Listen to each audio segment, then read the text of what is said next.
नमस्कार मित्रों। Business Bollywood and Vajpayee के इस खास कार्यक्रम में, खास प्रोग्राम में आपका बहुत बहुत स्वागत है। मैं हूं विजय त्रिवेदी।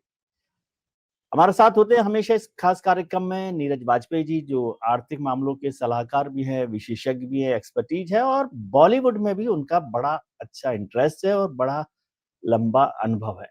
ऐसी कहानियां, ऐसे किस्से वो अक्सर सुनाते हैं जो शायद आपने ना सुने हो। हम अक्सर बात करते हैं बिजनेस को लेकर, हमने बात की है, सोने को बात की है, चांदी की बात की है, बड़ी-बड़ी कंपनीज की बात की है, पिछले दिनों अडानी साहब की बात की थी। आज हमने कहा वाजपेयी जी को कि कुछ हमारे समझ लायक भी बात कीजिए। तो आज हम बात कर रहे हैं एक ऐसे स्टार की, ऐसे बॉलीवुड की एक ऐसी कहानी जो शायद ही कोई घर हो जो उससे अछूता रहा हो, और यूँ कहूँ कि शायद ही कोई पीढ़ी हो, अभी जो पीढ़ियाँ चल रही है, बल्कि कह लूँ हिंदुस्तान की 3-4 पीढ़ियाँ उससे अछूती रही हों, उस नाम से, उस स्टार से, उस एक्टर से। तो उस पे हम लोग चर्चा करेंगे। अमिताभ बच्चन।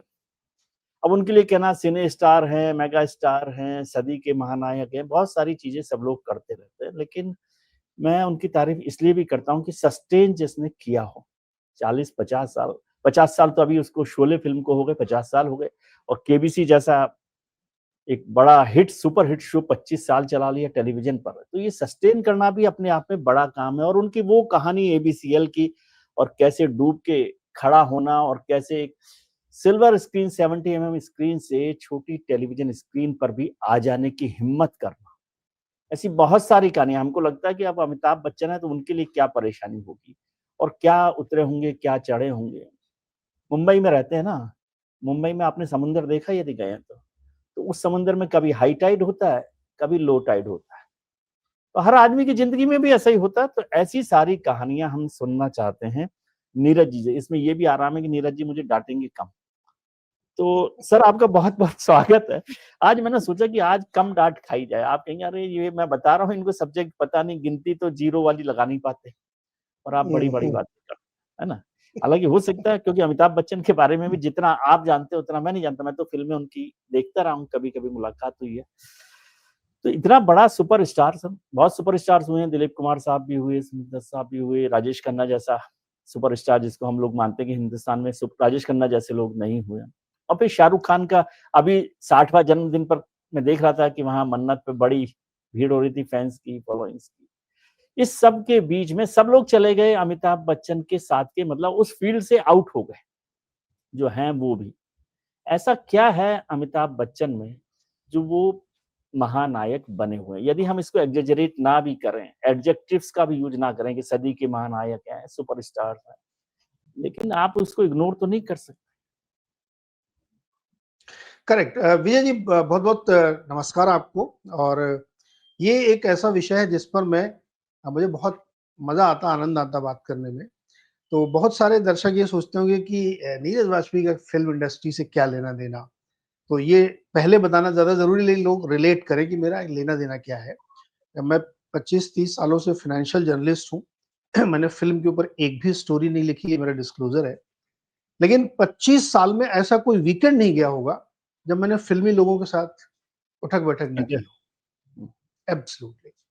तो मेरा हर वीकेंड ऐसे लोगों के साथ ही गुज़रता था, जो उस इंडस्ट्री से थे।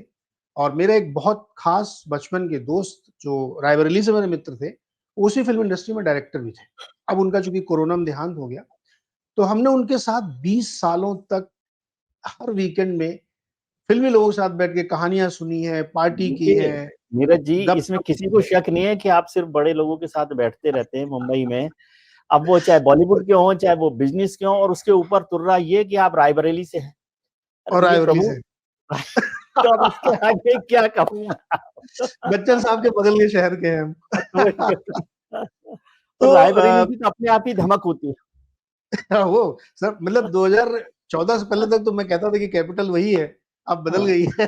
अब तो तो हमको क्या होता है, कई बार अपने आप को डिटॉक्स करने के लिए, आप बिल्कुल फाइनेंस जर्नलिज्म में पक जाते थे, तो आप डिटॉक्स करने के लिए हम वहां जाते थे, और तरह तरह की कहानियां, लोगों से मिलना। ये जितने भी आज के नए ज़माने के आप एक्टर देख रहे हैं, उनसे हम 1-2 बार ना मिले, ऐसा हो ही नहीं सकता। वो मुझे नहीं पहचानते होंगे, वो अलग बात है, लेकिन हर चूँकि वो हम ऐसी जगह जाते थे मुंबई में, ये जो मलाड अंधेरी का इलाका, यहाँ पे वही सारे लोग रहते हैं, तो वही हमारे दोस्त लोग रहते हैं, तो हम आउटसाइडर थे लेकिन हम जाते हर हफ्ते थे। तो इसकी वजह से मेरी दिलचस्पी हमेशा फिल्मों में रही है और बहुत सारी जानकारी मुझे हुई, जो फैक्चुअल जानकारी है, जो शायद मैं बोलूंगा भी नहीं, बहुत सारी ऐसी जानकारी है जो छापी नहीं जा सकती।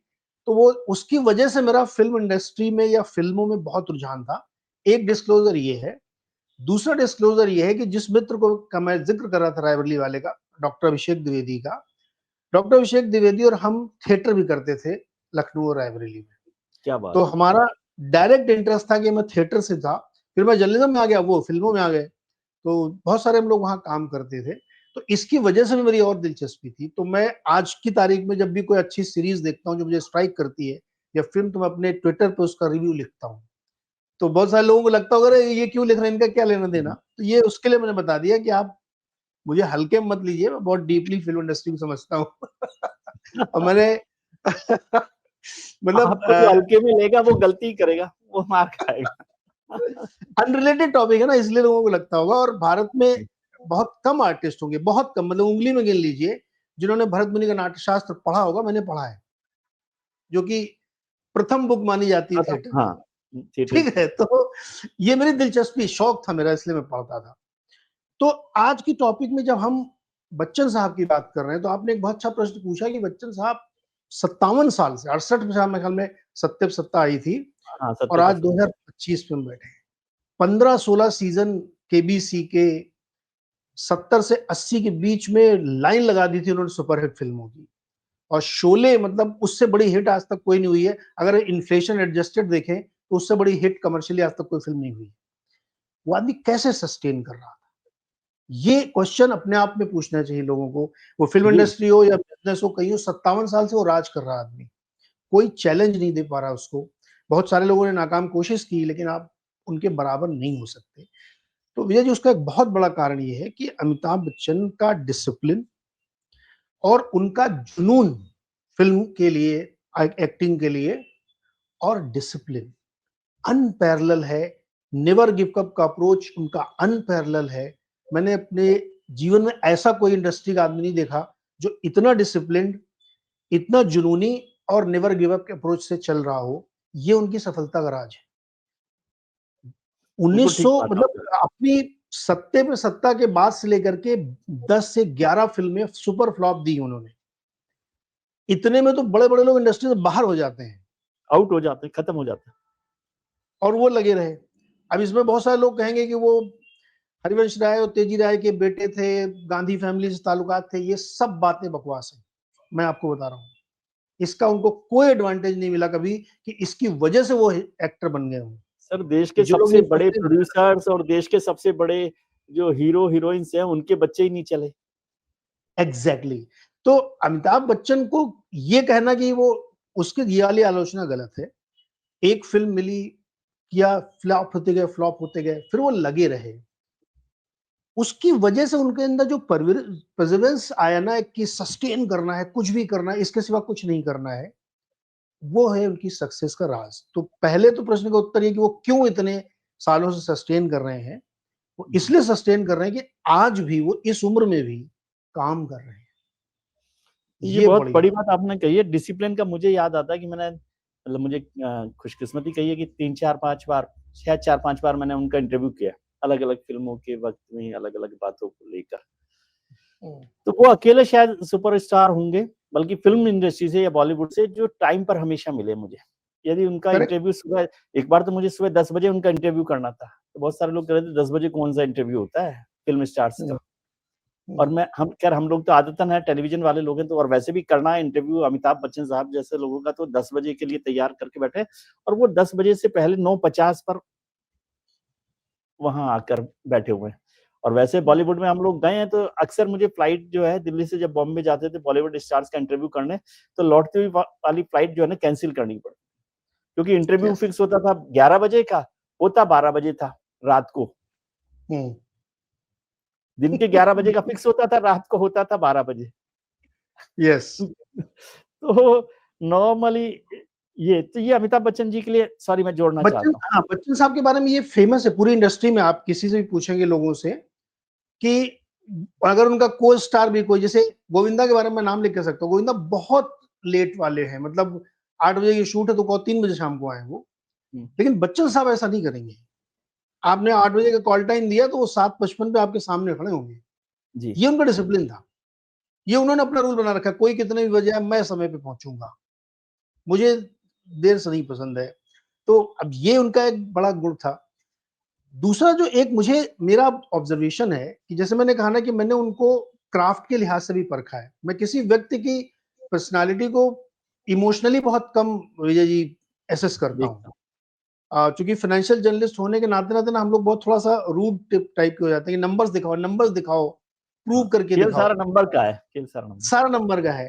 तो बच्चन जी को हमने उनकी जो जो उनका काम है, एक्टिंग है, हमने उसको उनके क्राफ्ट पे एसेस किया है। ये मेरा अपना निजी अनुभव है, जो जिस तरह से मैं देखता हूँ।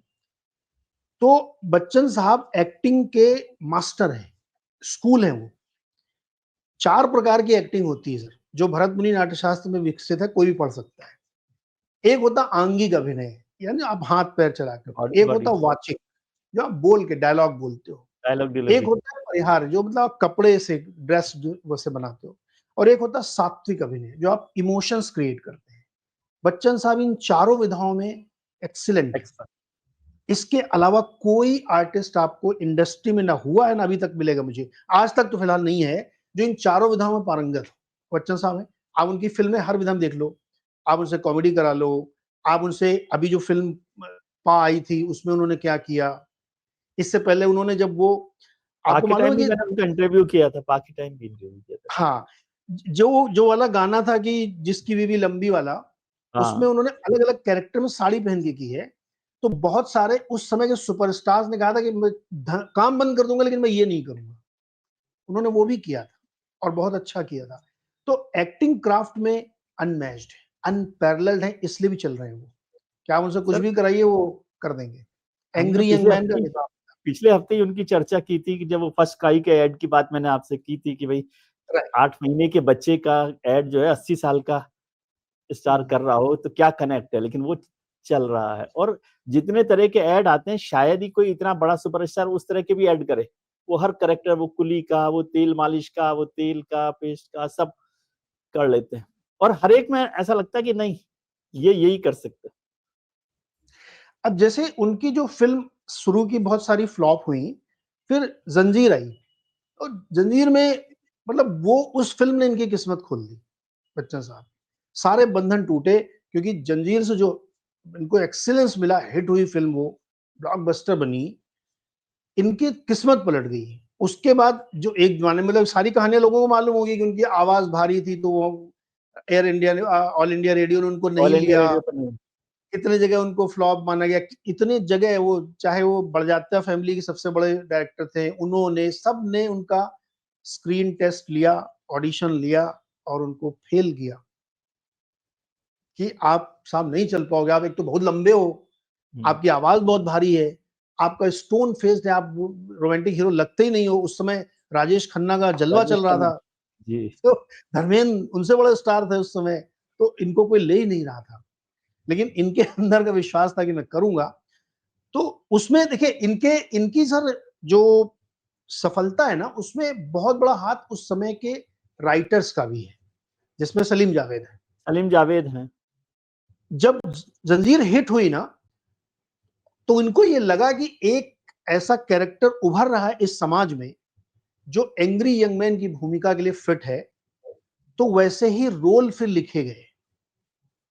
ये क्रेडिट उन लोगों, अच्छा, ये फिल्म इंडस्ट्री की दस्तूर है कि अगर एक एक ट्रेंड चल गया तो फिर वो राइटर उसी वैसे में लिखने लगे।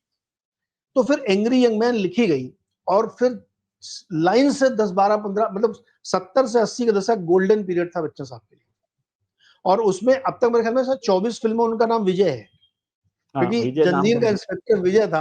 अब ये एक जी जिंक्स कह सकते हैं आप, जो भी कह लें कि वो विजय नाम से सक्सेस मिली, तो बहुत सारी फिल्मों में वो विजय ही बने। और फिर जी 80 से 90 का दशक 70 से थोड़ा कम था। फिर 90 से 2000 या 2000 के और आगे का समय देखिए तो जिग जैग चलता रहा। हाँ, बड़ी सफलता उनकी अपना ये था, जो केबीसी करा इन्होंने, एबीसी। रिवाइवल है इनका, मतलब केबीसी वाज अनमैच्ड। नहीं, क्या लेकिन सक्सेस थी। केबीसी के लिए मैं इसलिए सवाल करता हूँ क्योंकि अमिताभ जी से भी शायद मेरी बात हुई थी इंटरव्यू में कि हम्म, इतना बड़ा सुपरस्टार अमिताभ बच्चन हम्म, जो 70 स्क्रीन का कितना भी फेल हो जाए, वो टेलीविजन तो उनके सामने बच्चा होता है ना, टेलीविजन की स्क्रीन उसको हम्म, एक्सेप्ट कर लेना भी अपने आप में मतलब मैं तो टेम्परामेंट के हिसाब से बहुत ही असंभव जैसा काम मानता हूँ। हम्म। देखिए, बच्चन साहब का एक डायलॉग उन्हीं के फिल्म का है कि वो जहां से खड़ा होता है लाइन वहीं से शुरू होती है। ऐसे केबीसी टाइप के प्रोग्राम छप्पड़ फाड़ ये सब आए थे जिनको गोविंदा करते थे, नहीं हाँ, चले ना। केबीसी पर्सनालिटी बेस्ड शो है, उसमें और कुछ नहीं है। कुछ आप नहीं है। सवाल पूछ रहे हैं, जवाब दे रहा, इनाम देंगे, यही है इसकी स्टोरी। लेकिन बच्चन साहब की जो पर्सनालिटी है वो शो का यूएसपी है। तो वो एक्चुअली वो जहां खड़ा होता है लाइन वहीं से खड़ी होती है। ये बात उनके प्रोड्यूसर्स को मालूम है और बासु साहब को मालूम है जिन्होंने कॉन्सेप्ट बनाया, लिखा कि अगर ये काम बच्चन साहब से कराया जाएगा तो ये मेगा स्टार हिट होगा, और वो हुआ। तो मुझे लगता है केबीसी उन्होंने स्वीकार भी शायद इसलिए किया था कि उस समय उनको जरूरत थी कि एक जरूरत। बिग बैंग रिवाइवल उनका हो, फाइनेंशियल गेन भी उनको उससे होना चाहिए। तो उसके पहले से हालांकि उनकी स्थिति ठीक होने लगी थी, लेकिन इससे उनको फिर बहुत ज्यादा सक्सेस और सपोर्ट मिली। और ये मैंने सुना है, बहुत सारे लोगों ने बताया कि जब उनका खराब समय चल रहा था तो बच्चन जी काम मांगने जाते थे, जैसे कि एक स्ट्रगलर मांगने जाता है। मतलब ऐसा नहीं कि ट्रेन में धक्के खा के जाते थे, लेकिन जैसे ना कि आप वैसे भी बार बार जाके बॉलीवुड किसी भी से बहुत मिलते रूड हैं। रूड इंडस्ट्री है ना, बॉलीवुड भी रूड बहुत पूरा इंडस्ट्री मानी इंडस्ट्री जाती है कि आपकी सक्सेस के एग्जैक्टली। साथ तो खड़े हो तो जाएंगे प्रोड्यूसर।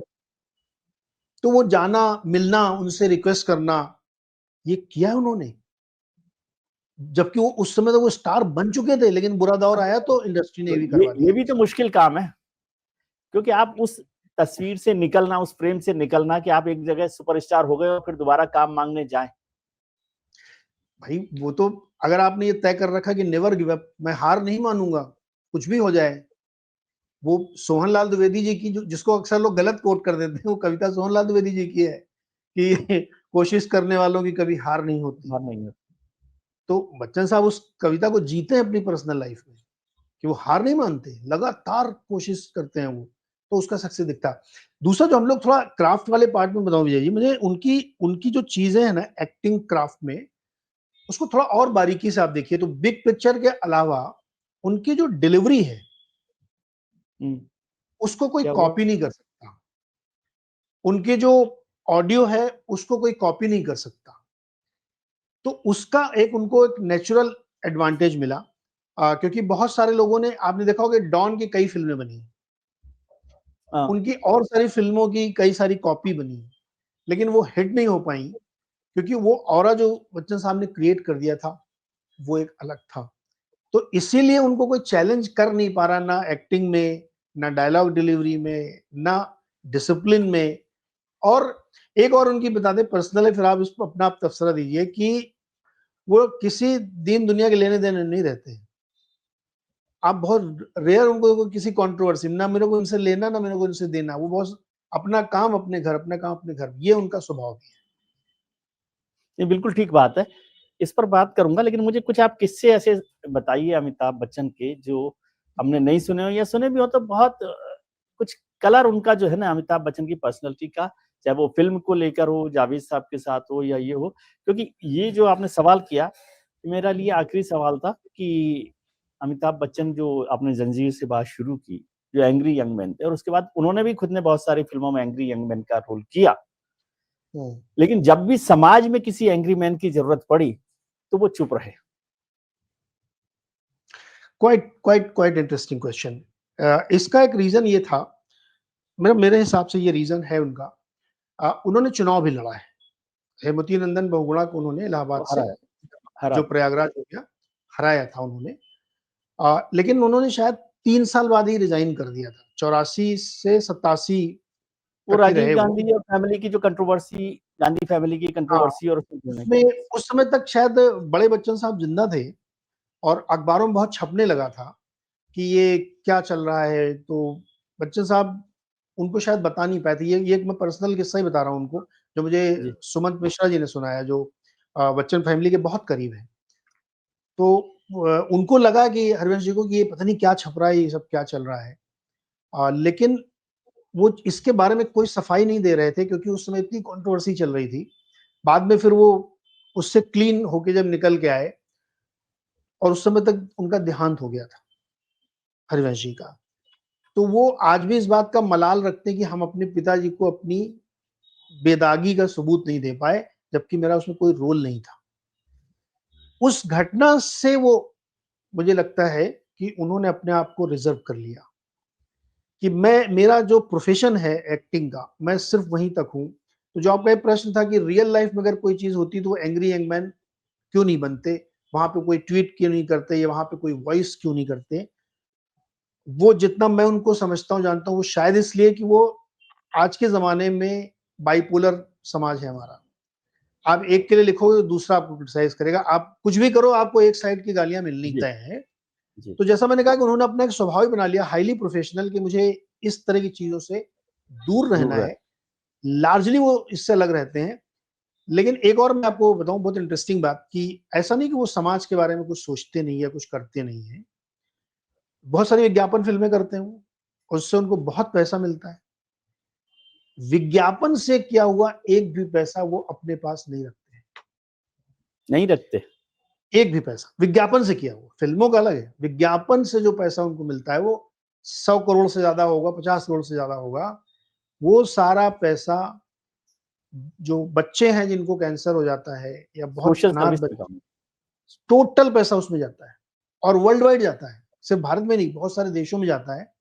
तो उन्होंने अपने जीवन बना रखा है कि हमको गुप्त दान करना है, हमें बता के नहीं करना, पूरे संसार में एक बैनर लगा के अमिताभ बच्चन जी इतना दान कर रहे हैं, वो नहीं करते। वो बहुत रिजर्व है, बता रहा हूँ, वो एकदम डिफरेंट पर्सनालिटी है। इस बारे के लिए कई सारे लोग उनकी आलोचना भी करते हैं, लेकिन अगर आप बहुत डीप जाके उनको समझोगे ना, तब आपको लगेगा नहीं यार, ये आदमी अपनी दुनिया में अपना काम कर रहा है और जो उनको करना है वो करते रहते हैं, उसमें आपको उसके प्रचार की जरूरत नहीं है। ये चूंकि जरूरत। हम लोग पर्सनली, सुमन जी वगैरह हम लोग कहानी सुना देते हैं, तो हम लोग बता रहे हैं आपको कि वो जितना भी पैसा उसका आता है, चाहे वो 100 करोड़ हो, 50 करोड़ या 200 करोड़, वो सारा पैसा इसी काम में जाता, वो पैसा उनके घर नहीं जाता, फिल्मों का पैसा उनके घर जाता, ये जो तो काम बड़ा करते हैं काम है।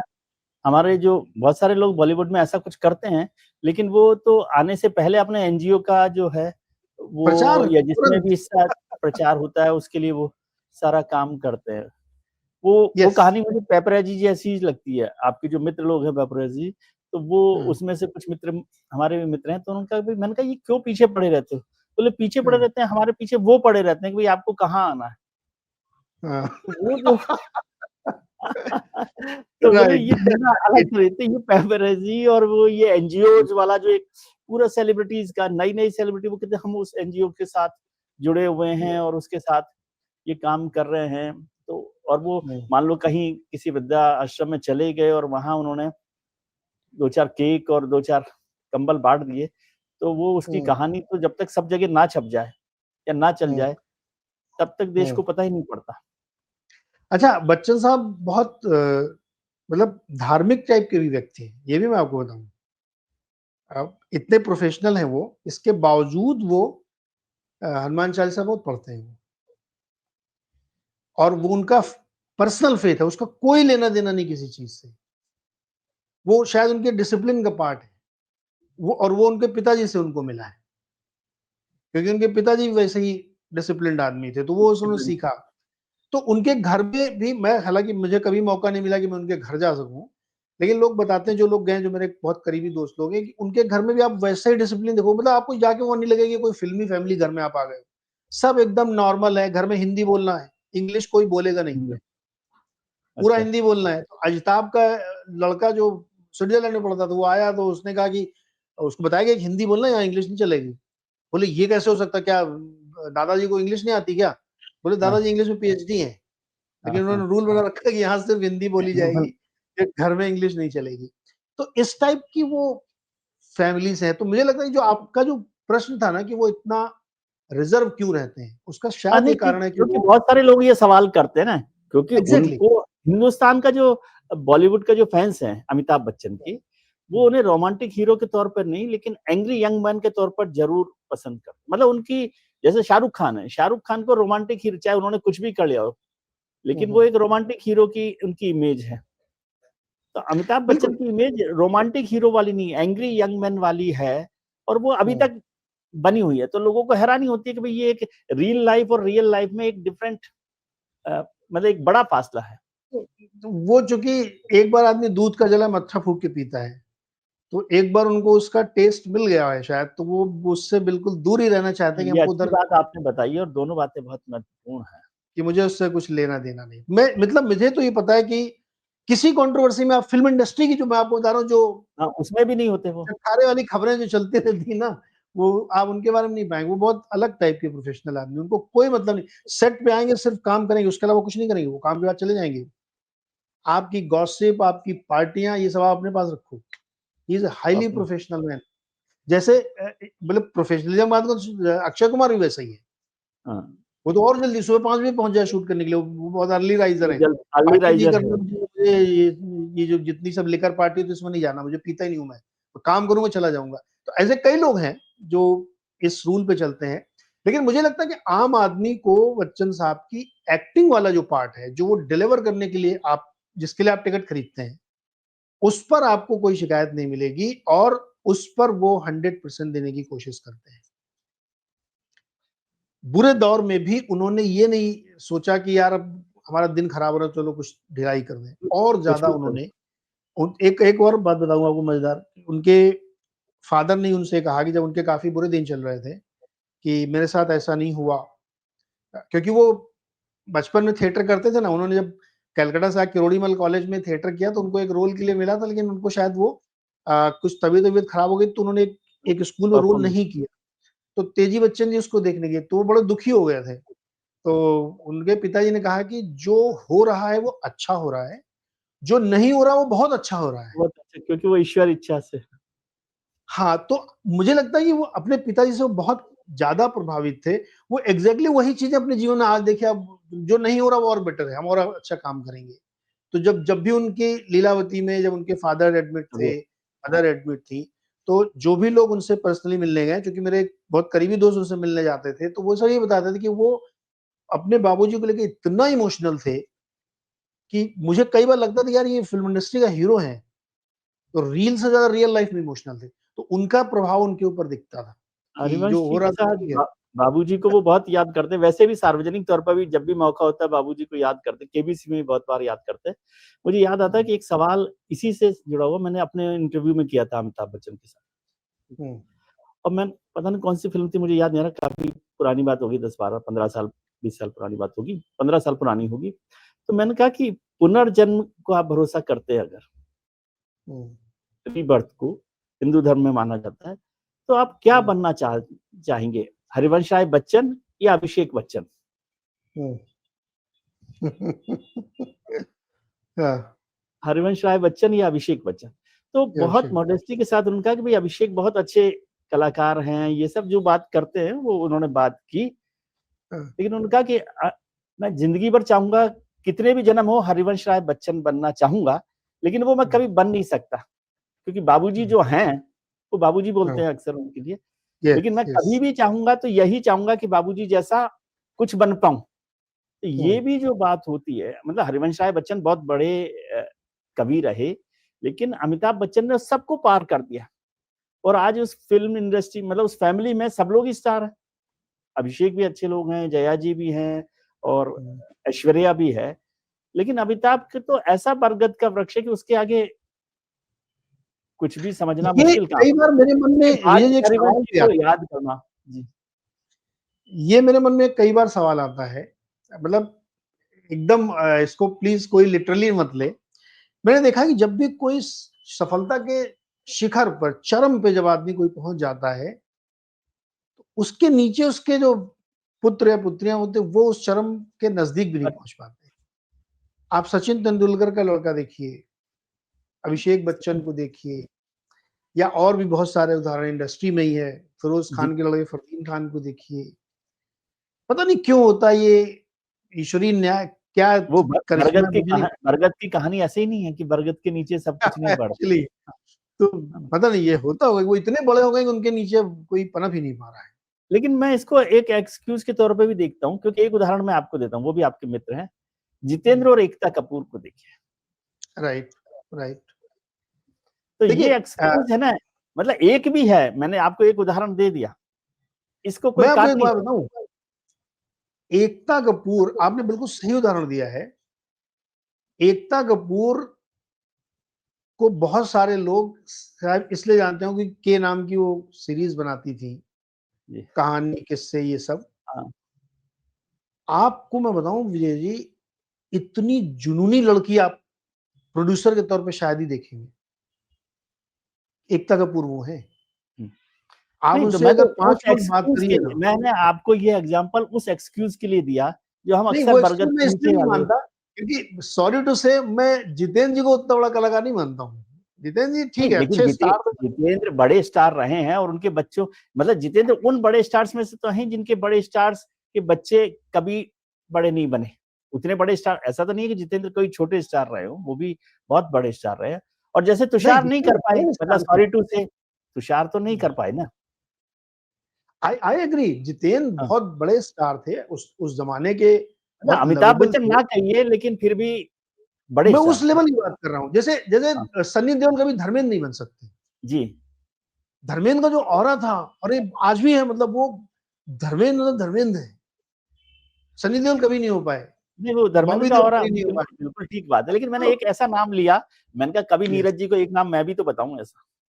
नहीं नहीं बिल्कुल नहीं। हाँ, एकता कपूर तो मतलब कमाल की है। मतलब वो आप 10 मिनट जुनून बात के, करिए आप। उसको बस जुनून राइट, जुनून के लिए देखिए कि जुनून जुनून। के तौर पर एकता है ना। और ऐसी बिल्कुल। इंडस्ट्री में ऐसे प्रोड्यूसर के, और मैं ये मानता हूँ क्योंकि आप तो बहुत बॉम्बे में रहते हैं और सारे लोगों से हैं, मेरा बहुत मिलना-जुलना रहा है, लेकिन इतना नहीं जितना आप हैं। मैं मानता हूँ कि यहाँ से हमको लगता है कि वो नेपो किड्स और ये सारी बातें हम लोग यहाँ पर कर लेते हैं प्रोग्राम में या हम्म, चर्चा में, सब लोग करते हैं। लेकिन मैं देखता हूँ कि मुंबई की बॉलीवुड इंडस्ट्री में सर्वाइवल में कोई रिश्तेदारी काम नहीं आती। नहीं मतलब आपको आती। मौका भले ही मिल सकता हो, एक बार मिल जाएगा, कोई याद भी नहीं करता आपको दोबारा। आपने जैसे हम्म, कहा अमिताभ बच्चन जब खुद फ्लॉप हो गए, तो खुद माँगने जाना पड़ा है काम, तो नेपो किड्स का क्या हिसाब होगा? और तुषार करेक्ट। को कौन काम दे रहा है? अभिषेक को कोई भी नहीं जो दे काम मिलता है, उसको अपनी वजह से मिलता है, अमिताभ बच्चन की वजह से नहीं मिल रहा है। या प्रोड्यूसर्स में देख लो, आज इतने बड़े-बड़े प्रोड्यूसर्स हैं, मैं इनको देखता हूँ, करण जौहर को। तब वो करण जौहर अपनी वजह से करण जौहर है। उनके फादर ने एक बड़ा इंस्टीट्यूशन खड़ा किया, तो लेकिन करण जौहर ने भी अपनी मेहनत, जुनून, अपनी स्टाइल से एक नया का नया खड़ा किया। तो ये नेपो किड्स की कहानी जर्नलिज्म में तो अच्छी लगती है, या आलोचना करनी हो तो ठीक है। बल्कि नेपो किड्स का जो दे। बैगेज है वो तो और मुश्किल डालता है। देखिए उसमें क्या ना, मौके आपको एक आध बार मिल सकते हैं। हाँ, बस वो एक आध मौके मिल सकते हैं। सस्टेन करना, जैसे फिरोज खान अपने लड़के को सस्टेन नहीं करा पाए, हाँ, फरदीन खान कुछ नहीं कर पाए ज्यादा बड़ा, नहीं, क्योंकि वो दम आपके अंदर होना चाहिए। अगर आपके नहीं, अंदर दम नहीं है तो फिर मतलब उससे आप बहुत लंबा सस्टेन नहीं कर पाओगे। आप मौके होके तो मिल सकते हैं। सलीम साहब को देख लीजिए ना, सलीम साहब में सलमान के अलावा मतलब उस तरह से नहीं ना, उतना सर्वाइवल तो सब लोग कर ही लेते हैं। हाँ, दोनों भाई अच्छे हैं, लेकिन सलमान खान जहाँ हैं या सलीम साहब जहाँ थे हम्म, इंडस्ट्री में, वो तो उनके बच्चों में उस तरह से नहीं हो पाया है। बिल्कुल। I agree, I agree. तो ये तो खैर industry highly competitive, highly manipulative और हाईली अपॉर्चुनिस्टिक इंडस्ट्री है। हुँ, लेकिन अगर आप लगे रहेंगे और आपके अंदर जुनून है, और आप समय के साथ, जैसे बहुत अच्छे एक्टर हैं अपनी इंडस्ट्री में, लेकिन वो समय के साथ जेल नहीं कर रहे, वो कह रहे नहीं मैं अपने तरह का ही काम करूंगा, वो तो नहीं फिर आप चल इंडस्ट्री सकते, की रिक्वायरमेंट पूरे नहीं कर रहे तो आप बाहर हो जाएंगे। बाहर हो जाएगी। तो उसमें आप दोष दें कि नेपोटिज्म है, तो ये सही आलोचना नहीं है। नेपोटिज्म की सही आलोचना करनी दूसरे तरह से करिए आप। हाँ, क्योंकि ऐसे में बहुत सारे एक्टर को जानता हूँ जो बहुत अच्छे एक्टर हैं, लेकिन वो तो अपनी मेथड एक्टिंग ही करना चाहते, उसका वो कुछ वो करना ही नहीं चाहते। हाँ, वो उसके आगे नहीं चलना चाहते ना।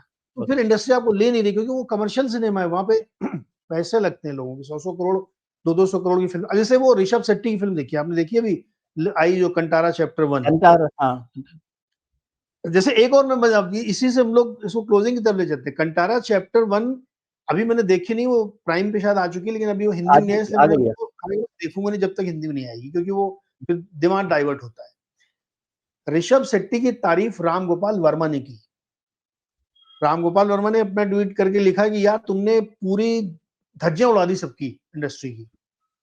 तो मेरे कान खड़े हुए ट्वीट देखिए क्या रामगोपाल वर्मा किसकी तारीफ करें, क्योंकि मैं मानता हूँ कि Ramgopal Verma one of the brilliant director of the industry brilliant of the time. Director. वो बाद में फिल्म फैक्ट्री खोल ली उन्होंने, सबको हीरो बनाने लगे तो थोड़ा सा गड़बड़ कर दिया उन्होंने, बट वैसा शार्प डायरेक्टर आपको इंडस्ट्री में आज भी नहीं मिलेगा। अगर वो कह रहा है कि ये फिल्म अच्छी बनी है तो मैंने कहा तो देखनी पड़ेगी मुझे। तो मैंने उसके थोड़े रशेस देखे अलग लैंग्वेज में, सचमुच वो फिल्म कुछ अलग है, तो उसको हिंदी में आएगी तो मैं देखूंगा। तो रामगोपाल वर्मा जैसा व्यक्ति अगर कह रहा है तो ऋषभ शेट्टी कर रहे हैं। और ऋषभ शेट्टी कौन है, कौन से बहुत बड़े आदमी थे? हाँ, वो कौन मैंने सा सुना है कि वो बहुत ही लो लेवल से ऊपर आए, लो लेवल तो पे आए उठकर तो आए। अगर आप कर सकते हो तो भाई करना ही पड़ेगा। और फिर 150 करोड़ का देश है, हर आदमी कर भी नहीं पाएगा, कुछ ही लोग कर सकते ये जुनून की कहानी है, सस्टेन होने की कहानी हैं। है, डिसिप्लिन की कहानी है। पर ऐसे ही नहीं हो जाता कि आप जहाँ खड़े हो वहां से लाइन शुरू हो जाए। मेहनत करनी पड़ती है। हाँ, और इस देश में अभी आखिरी लाइन के आखिर में बैठे हुए आदमी की चिंता हम कर रहे हो, वहां लाइन का पहला आदमी बन जाना। और लाइन का बहुत पहला आदमी नहीं, जहां आप खड़े हो गए वहीं से लाइन हो शुरू हो। ऐसा अमिताभ बच्चन के अलावा शायद किसी ने किया नहीं होगा बॉलीवुड इंडस्ट्री में। किसी ने नहीं तो किया। ये तो कमाल की बात है, इसलिए हमने याद किया उनको। अभी उनका जन्मदिन भी निकला, उनकी शुभकामनाएं भी हम लोग उनके लिए देते हैं। शतायु हो। और एंटरटेन किया है उन्होंने हमेशा। केबीसी में भी जिस तरह से एंटरटेन किया, केबीसी अपने आप में मतलब एक वो हो गया है मेरे हिसाब से तो, भैया उस जी जैसा इतना कोई साधारण सा शो कि इतना सवाल साधारण शो। जवाब चल रहे हैं और उसको बैठ के आदमी देख रहा पूरा 1 घंटा, क्योंकि वो और इतना इंटरेस्टिंग बना देते हैं। और उसमें भी कनेक्ट जो वो करते हैं कि उनके सामने जो 20 साल का बच्चा भी बैठा होता है ना, वो भी अपने आप को अमिताभ बच्चन ही समझने लगता है जब वो उससे बात करता है। आपने तो कमाल कर दिया, इतना कैसे पढ़ लेते हैं आप? मतलब अमिताभ बच्चन की पढ़ाई लिखाई ज्ञान इतना है कि दुनिया में शायद कोई सब्जेक्ट ऐसा नहीं है जिसके बारे में वो नहीं जानते मोटे तौर पे। और जो खासतौर से उनके सामने बैठते वो लोग, या फिल्म स्टार्स जो आते हैं कि अरे आपने तो बहुत अच्छा काम किया फिल्मों में। हाँ। मतलब वो इतना बड़ा कर देते हैं उनको कि आपको लगता है कि, और फिर जब अमिताभ बच्चन कह दे तो अलग बात है। चलिए ये तो ओके, बहुत अच्छा अच्छा। लास्ट में एक बात और बोलूंगा खाली, थोड़ी जी, लोगों को अतिशयोक्त लगेगी लेकिन मेरा मन कर रहा था मैं बोल देता हूँ। जरूर अब जरूर। हो सकता है इससे 99% लोग डिसएग्री करें। बच्चन साहब का भाषा पे जो पकड़ भाषा है कमाल। उनकी, तो हिंदी और अंग्रेजी दोनों में, हिंदी भी जब वो बोलते हैं और जब अंग्रेजी बोलते हैं तो हिंदी भी उतनी प्योर बोलते हैं। वो ऐसा नहीं कि वो मिक्स मिक्स करके हिंदी बोले, हिंदुस्तान के। वो प्योर हिंदी बोलते हैं और उतनी ही अच्छी अंग्रेजी बोलते हैं। तो एक जमाने में एक जुमला चलता था कि भारत में 3-4 लोगों को ही अंग्रेजी आती है, तो अगर उसको आज मैं अप्लाई करूँ तो उसमें से मेरे हिसाब से अमिताभ बच्चन उसमें से एक है, जो का वाह, भाषा में क्या इतना कमांड है। बादशाह का कमाल है। और अंग्रेजी बोलने वालों के साथ मुश्किल क्या है कि सर अंग्रेजी बोलने वाले अच्छे लोग मिल जाते हैं, लेकिन उनको फिर हिंदी बोलने में शर्म आती है। शर्म आती है। यस। ये है असली बात, तो कि उसके बाद भी आप उतनी अच्छी से हिंदी बोल पाए, है ना? राइट। चलो ये तो बहुत अच्छा, मेरे ख्याल से बहुत इंटरेस्टिंग बात अमिताभ बच्चन साहब को लेकर हुई है कि बिग बी ऐसे ही नहीं बन जाते। मतलब ये ऐसे सारी नहीं। कहानी का लब्बो लुआब जो है वो ये नहीं है कि कुछ हो गया, बारिश अचानक हो गई है तो हो गया। चलिए आपके बहाने हम लोगों ने अमिताभ बच्चन को सुना। हमारी जो कहानी है वो भी हमारे अमिताभ बच्चन ने ही सुनाई, नीरज जी ने। वो भी जहाँ खड़े होते हैं वहां से लाइन शुरू हो जाती है। तो इसके लिए ओह! आपने मेरे को चढ़ा दिया एकदम। नहीं, नहीं, नहीं, हम मानते हैं आपको कि अच्छा। हाँ। हाँ, समझे? जी। और मैं इसलिए भी कहता हूँ कि जिस फील्ड में आप हैं, वहाँ भी वो बहुत टफ फील्ड है, 25 साल। और उस फील्ड में जो बिज़नेस का फील्ड है, वहाँ पर बेदाग रहना, बिज़नेस जर्नलिज़्म में मैं जानता हूँ कि कितना मुश्किल काम है। हुँ। ये तो मतलब है। ये कम लोग समझते हैं इस बात को कि उससे ज़्यादा भैया जी बोरिंग है ये। बोरिंग है, तो फाइनेंशियल उसमें जर्नलिज्म सस्टेन बड़ी करना भी बोरिंग। मुश्किल होता है। उसमें आप लगे रहो ये भी अपने आप में ये ये भी अपने बड़ी आप में बात है बड़ी कि आप काम। इतना बोरिंग टॉपिक कर रहे हो जिसमें कोई रस ही नहीं है, दिन भर हाँ, नंबर ही देख रहे हो आप। हाँ, बिल्कुल ठीक बात है। और एक तरफ हम जैसे लोग हैं जिनको नंबर भी नहीं समझ में आते, रस भी नहीं है, दोनों ही नहीं है। हाँ, सर पॉलिटिक्स में इतने चटकारे लेके खबरें आप लोग करते हैं, कितना मज़ा आता है कि अच्छा इधर क्या हो रहा है, उधर क्या हो रहा है। सूत्रों के हवाले से 2-4 बातें मैं तो अपनी मैं होता अगर पॉलिटिकल जर्नलिस्ट तो मैं तो 2-4 बातें अपनी भी रख देता जो मेरे मन में चलती है। सूत्र ऐसा बोल रहे हैं, ऐसा होने वाला है। देखते रिएक्शन क्या होता है उसका। तो सूत्रों की कहानी ये है कि जो कुछ नहीं है वही सूत्र है। वही सूत्र है। चलिए सही सर, बात हम है। आखिर में बात करें, बहुत बात हो गई। एक स्टार्टअप की बात तो कर ही लेते हैं कि आप जो ज्ञान देते हैं और लोगों को इंस्पायर करते हैं, उस पर भी बात कर लेते हैं। वेरी क्विकली सर बताता हूँ बात, बहुत संक्षेप में रखता हूँ क्योंकि वो स्टोरी का एक ही जगह है जहाँ पे वो टिकी हुई है स्टोरी। क्या आप ये सोच सकते हैं कि आप जिस बिज़नेस में उतरने की कोशिश कर रहे हैं, उसमें ऑलरेडी कई सारे शार्क बैठे हुए हैं, जायंट बैठे हुए हैं। तो तमिलनाडु का एक छोटा-सा व्यक्ति ये सोचता है कि हम दूध का जो बिज़नेस हमारा करंट बिज़नेस है, उसको हम बड़ा करना चाहते हैं। अब वहाँ पे हेरिटेज फूड्स भी है, डोडला डेयरीज़ भी है, अ, अमूल ऑलरेडी पूरे देश में है और छोटे-छोटे बहुत सारे प्लेयर हैं। वहाँ एक छोटा-सा व्यक्ति जो दूध का कारोबार करता है, वो सोचता है कि हम बड़ी कंपनी कैसे बनाएँ? तो ये सोचने के लिए उसको पहले तो 10 पे 10 मार्क मिलने चाहिए, क्या आप वो सोच पा रहे हैं? तो सोच पा रहे हो और उसने हिम्मत सोचा कर कि पा रहे हैं, सोचने की भी हिम्मत कर पा रहे हैं। सोचना मतलब इतना साहस दिखाने के लिए 10 बाय 10 जी, नंबर तो उसको इसीलिए कि तुमने सोचा। फिर उसने ये सोचा नेक्स्ट लेवल की केवल दूध बेच के तो जीवन में कुछ हो नहीं सकता क्योंकि दूध का मार्जिन बहुत कम है। तो उसने सोचा कि इसको वैल्यू एडेड प्रोडक्ट बनाते हैं। तो पनीर बनाएँगे, चीज़ बनाएँगे, घी बनाएँगे, दही बनाएँगे, क्रीम बनाएँगे, ये सब प्रोडक्ट बनाएँगे। तो दूध से उसने उधर शिफ्ट किया। कहानी है मिल्की मिस्ट की, जो बहुत फेमस ब्रांड है आज के देश में और उसका जल्दी आईपीओ पे लाने की भी तैयारी है। उसने उनके पिताजी ये काम करते थे। 25 लीटर दूध रोज बेचते थे वो।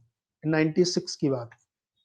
25 लीटर 25 सोचो लीटर। आप कितना होता, 2-4 घरों में ही निपट जाता होगा। हाँ, तो उनका जो लड़का सतीश जिसने इस चीज़ को टेक अप किया, चैलेंज लिया, नहीं हम अब दूध ही का काम करेंगे लेकिन वैल्यू एडेड करेंगे। और उसने धीरे-धीरे, धीरे-धीरे इसको पूरा वैल्यू एडेड कर दिया। तो अब उनका जो टोटल मिल्क का बिज़नेस है वो 2% है। जो कि दूध मिलता है मिल्की मिस्ट के नाम से, इसे 2% ओनली। 98% वैल्यू एडेड प्रोडक्ट है।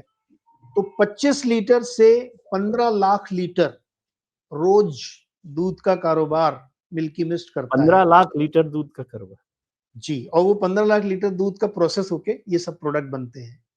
तो पूरी कंपनी को उसने ट्रांसफॉर्म कर दिया और बहुत ही रेपुटेड ब्रांड है वो मिल्की मिस्ट। पूरे साउथ, नॉर्थ, वेस्ट में सब जगह जाएँगे। आपके यहाँ भी वो सारे प्रोडक्ट आते होंगे, आप शेल्फ में जाके देखेंगे। तो वो जी, उसने खड़ा कर दिया। तो इस कहानी में क्या था कि मार्जिन ज़्यादा इसमें है, पनीर में ज़्यादा मार्जिन है, चीज़ में ज़्यादा मार्जिन है, दूध में कम मार्जिन है। गाँव के किसानों के बीच में जाके उसने अपना भरोसा बनाया कि सेम डे हम पेमेंट करेंगे। क्वालिटी आप खाली मेंटेन रखिए, हमारे आपके बीच का भरोसा आपको मैं टूटने नहीं दूँगा, सेम डे पेमेंट होगा। उसने ये सिर्फ ये किया, तो आज उसके साथ लाखों किसान जुड़े हुए हैं, जहाँ से वो दूध प्रोक्योर करते हैं और फिर बनाते हैं आगे। बाकी जितनी कंपनियाँ हैं, अमूल या कोई भी है, उनका दूध का भी बड़ा कारोबार है। इसने हाँ, पूरे इसने दूध को ही ट्रांसफ़ॉर्म कर दिया ट्रांसफ़ॉर्म कर दिया। कि हमको प्रोडक्ट ही बनाने हैं, दूध नहीं बेचना है। और चिलर वगैरह सब आ गए, पैन इंडिया नेटवर्क, लॉजिस्टिक्स, सब आजकल टेक्नोलॉजी है। जी, सो स्टोरी इज़ कि बड़े बिज़नेस के बीच में भी आप उसी बिज़नेस को बड़ा खड़ा कर सकते हैं। केवल आप थोड़ा-सा दिमाग लगाइए कि इसमें क्या नई चीज़ कर सकते हैं। जैसे मैंने कहा था कि टेलरिंग की दुकान कोई भी खोल के बहुत बड़ा बन सकता है। कोई कर बड़ा। खोल ही नहीं रहा, कोई मैं क्या करूँ? Good, good, good. चलिए सर, बहुत-बहुत शुक्रिया आपका कि आपने बहुत ही, आज तो दोनों बहुत बड़ी चीज़ों पर आपने चर्चा की है। स्टार्टअप की तो चर्चा की है कि दूध की गंगा कैसे बना देते हैं। ये भी एक यस। कहानी है, तो भागीरथ होते ही हैं। मैं सोचता था भागीरथ जो है केवल मिथिक है, एक मिथ है, हाँ, माइथोलॉजिकल कैरेक्टर है, लेकिन ये भी तो भागीरथ ही ये है भी ना। वही है। बिल्कुल, हाँ, तो बिल्कुल।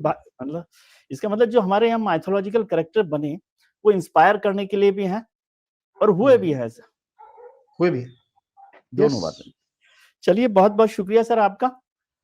हम उम्मीद करते हैं कि आपका आने वाला कल आज से बेहतर हो। आप अपने मित्रों, परिजनों, रिश्तेदारों के साथ खुश रहिए, मस्त रहिए, स्वस्थ रहिए, व्यस्त रहिए और नीरज जी की तरह से लगे रहिए और मुस्कुराते रहिए। प्रणाम, आभार, शुक्रिया। नमस्कार। Thank you sir.